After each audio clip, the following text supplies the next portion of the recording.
Nagbabalik sa kanyang hometown ang nasawing Ateneo student-athlete na si Rene Baterbonia sa Talacogon, Agusan del Sur.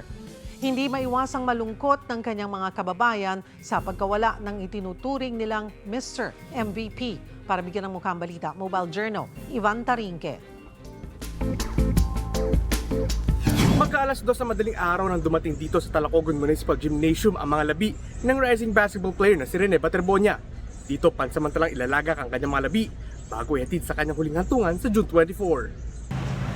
Kulang-kulang 17 oras ang biyahe ng funeral convoy ni Baterbonia mula Ateneo de Davao kahapon ng umaga hanggang sa kanyang bayan sa Talacogon, Agusan del Sur. Sa bawat bayan at kalsadang dinaraanan ng convoy, daan-daan ang lumabas upang magbigay pugay sa yumaong student-athlete. Ang ilan may hawak pang placard.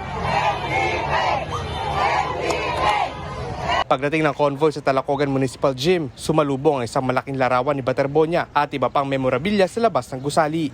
Parang siya yung hero namin dito sa Agusan. Siya yung labaman palagi. Kaya hindi namin inaasahan na ganun yung mangyari doon kasi nalagaan siya dito. Nalagaan siya ng Davao. Labis naman ang pasasalamat ng ina ni Rene sa pagmamahal at suportang ipinakita ng mga kababayan para sa kanyang anak. Kanina, ipinakita rin niya ang ilang mga medalya na nakuha at napanalunan ni Rene sa mga basketball competition na sinalihan. Muli rin niyang inalala ang anak. Yung pinalaki mo ng maayos, inaalaga mo ng maayos, inaruga mo, inalagaan talaga. Tapos mawala ng isang kidlat lang. Mamayang alauna ng hapon sisimula ng public viewing dito sa Talacogon Municipal Gymnasium. Bukas naman, bubuksan ang gymnasium para sa mga nagnanais magbigay ng huling pagpupugay kay Baterbonia mula alas 8 ng umaga hanggang hating gabi.